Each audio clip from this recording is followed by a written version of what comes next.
আকাশবাণী কলকাতা। স্থানীয় সংবাদ পড়ছি সুদীপ বসু। সুপ্রিম কোর্ট দেশের কলেজ বিশ্ববিদ্যালয়গুলিতে চূড়ান্ত বর্ষের পরীক্ষা বাতিলের আর্জি খারিজ করে দিয়েছে। শীর্ষ আদালত বিশ্ববিদ্যালয় মঞ্জুরি কমিশন ইউজিসি 30 সেপ্টেম্বরের মধ্যে পরীক্ষার আয়োজন করা সংক্রান্ত নির্দেশিকায় সম্মতি দিয়েছে। আজ এই সংক্রান্ত মামলার রায় ঘোষণা করতে গিয়ে আদালত বলেছে, কোনো পড়ুয়াকে পরীক্ষা ছাড়া পাশ করানো যাবে না। তবে ইউজিসির সঙ্গে আলোচনা সাপেক্ষে পরীক্ষা সূচি স্থির করা যাবে বলে শীর্ষ আদালত জানিয়েছে। উল্লেখ্য, করোনা পরিস্থিতি ও লকডাউনের মধ্যে বিশ্ববিদ্যালয়গুলি চূড়ান্ত বর্ষের পরীক্ষা বাতিলের আর্জি জানানো হয়েছিল। বিচারপতি অশোক ভূষণের নেতৃত্বাধীন শীর্ষ আদালতের এক বেঞ্চ গত 18 সেপ্টেম্বর এ ব্যাপারে রায়দান স্থগিত রাখেন। সারা দেশে গত 24 ঘন্টায় নতুন করে আরো 77,266 জনের শরীরে মিলেছে করোনা ভাইরাসের হদিশ, যা এই পর্যন্ত একদিনের হিসেবে সর্বাধিক। এই নিয়ে এ পর্যন্ত ভারতে করোনা আক্রান্তের সংখ্যা বেড়ে দাঁড়ালো 33,87,501। কেন্দ্রীয় স্বাস্থ্য মন্ত্রকের আজ সকালের হিসাব অনুযায়ী গত 24 ঘন্টায় সুস্থ হয়ে উঠেছেন 61,529 জন। সুস্থতার হার বেড়ে হয়েছে 76.24%। বর্তমানে চিকিৎসাধীন 7,42,023 জন। ইতোমধ্যে করোনা জয়ের পর সম্পূর্ণ সুস্থ হয়েছেন 25,83,948 জন। এই সময়ের মধ্যে প্রাণ হারিয়েছেন 1,057 জন। ফলে এই মারণ ভাইরাসের সংক্রমণে দেশে মোট মৃত্যু হয়েছে 61,529 জন রোগীর। এ রাজ্যে জাতীয় হারকে ছাপিয়ে আরোগ্যের হার বেড়ে হয়েছে 80.28%। গত 24 ঘন্টায় রাজ্যে 3,189 জন সংক্রমণ মুক্ত হয়েছেন। অন্যদিকে এই সময় রাজ্যে নতুন করে 2,997 জন করোনা ভাইরাসে সংক্রমিত হয়েছেন। ফলে সংক্রমিতের মোট সংখ্যা বেড়ে হয়েছে 1,50,772। রাজ্য স্বাস্থ্য দপ্তরের প্রকাশিত রিপোর্টে উল্লেখ করা হয়েছে যে করোনা আক্রান্ত হয়ে মৃত্যুর সংখ্যা 3,000 ছাড়িয়েছে। করোনা সংক্রমণ উদ্বেগজনকভাবে বৃদ্ধি পাওয়ায় মুর্শিদাবাদ জেলা প্রশাসনের তরফে ফারাক্কার বিভিন্ন পঞ্চায়েতে গ্রামে গ্রামে শিবির করে র্যাপিড অ্যান্টিজেন টেস্টের ব্যবস্থা করা হয়েছে।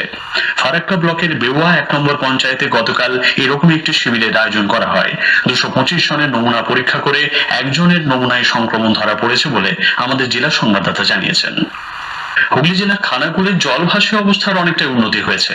বেশ কিছু এলাকা থেকে রূপনারায়ণ নদীর জল নামতে শুরু করেছে বলে খবর। তবে এখনো 8টি গ্রাম পঞ্চায়েতের বেশ কিছু গ্রামের মানুষ জলবন্দী। প্রশাসনের পক্ষ থেকে ত্রাণ সামগ্রী পৌঁছে দেওয়া হয়েছে। ফ্লাড শেল্টারগুলিও প্রস্তুত রাখা হয়েছে।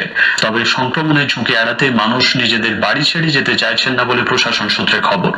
আপৎকালীন যে কোনো পরিস্থিতির মোকাবিলায় প্রশাসন প্রস্তুতি নিয়ে রেখেছে। মাইথন ও পাঞ্চেত জলাধার থেকে গতকাল 23,000 কিউসেক জল ছেড়েছে ডিভিসি। আজও 21,000 কিউসেক জল ছাড়া হচ্ছে। দুর্গাপুর ব্যারাজ থেকে 28,800 কিউসেক জল ছাড়া হচ্ছে। এর জন্য বন্যার কোনো সতর্কতা নেই বলে জানিয়েছে সেচ দপ্তর। গতকালও দুর্গাপুর ব্যারাজ থেকে প্রায় 31,000 কিউসেক জল ছাড়া হয়েছে। স্বাভাবিক নিয়মে এই পরিমাণ জল ছাড়া হয়েছে বলে ডিভিসি কর্তৃপক্ষ জানিয়েছে। ঝাড়খণ্ডের গালুডি জলাধার থেকে জল ছাড়ার জন্য সুবর্ণরেখা নদীতে বন্যা পরিস্থিতির সৃষ্টি হয়েছে। পশ্চিম মেদিনীপুরের কেশিয়ারি ব্লক প্রশাসনের পক্ষ থেকে এ বিষয়ে এক সতর্কবার্তা জারি করে এলাকাবাসীদের উঁচু স্থানে সরে যেতে বলা হয়েছে। পাঁচিলকাণ্ডে দেশ কাটতেই বিশ্বভারতী বিশ্ববিদ্যালয়ের গবেষক ছাত্রছাত্রীরা আজ সকাল থেকে বিক্ষোভে সামিল হয়েছেন।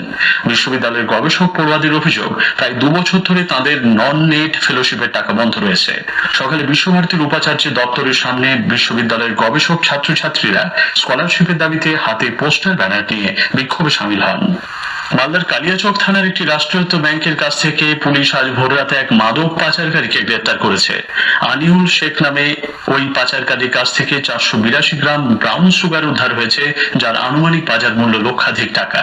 একটি মোটর বাইকও বাজেয়াপ্ত করা হয়। ধৃতকে আজ মালদা আদালতে তোলা হবে। উড়ান প্রকল্পের 4র্থ পর্যায়ে কেন্দ্রীয় সরকার নতুন 78টি রুটে বিমান চলাচলে অনুমোদন দিয়েছে। কলকাতা থেকে অসমের রূপসী এবং রূপসী থেকে কলকাতার বিমান যোগাযোগ এই তালিকায় জায়গা পেয়েছে। অসামরিক বিমান চলাচল মন্ত্রকের তরফে জানানো হয়েছে, দেশের প্রত্যন্ত অঞ্চলের সঙ্গে যোগাযোগ বৃদ্ধির লক্ষ্যে এই নতুন রুটগুলি চালু করা হচ্ছে। এই পর্বে উত্তর পূর্ব এবং পার্বত্য অঞ্চলগুলি বিশেষভাবে প্রাধান্য পেয়েছে। এবার থেকে নির্দিষ্ট ফিস জমা দিয়ে তবেই আধার কার্ড সংশোধন করা যাবে। ভারতের অনন্য পরিচয়পত্র প্রদান কর্তৃপক্ষ UIDAI এক টুইটে কথা জানিয়েছে। বায়োমেট্রিক তথ্য সংশোধনের জন্য দিতে হবে 100 টাকা। নাম, ঠিকানা, ফোন নম্বর সংশোধনের জন্য ফিস 50 টাকা। নিকটবর্তী আধার সেবা কেন্দ্র বা অনলাইনেও এই সংশোধন করা যাবে বলে জানানো হয়েছে। করোনা আবহে রাজ্য সরকার গ্রাম পঞ্চায়েত এলাকায় আয়ুর্বেদিক হোমিওপ্যাথি চিকিৎসার জন্য শিবির আয়োজন করতে জেলা প্রশাসনগুলিকে নির্দেশ দিয়েছে। প্রতিটি জেলায় এ ধরনের 60টি করে শিবির করতে হবে বলে নির্দেশিকা জারি করা হয়েছে। প্রতি মাসে প্রতি জেলায় 5টি করে শিবির আয়োজন করা হবে। স্থানীয় সংবাদ শেষ হলো, এরপর বিশেষ সংবাদ দুপুর 3টে।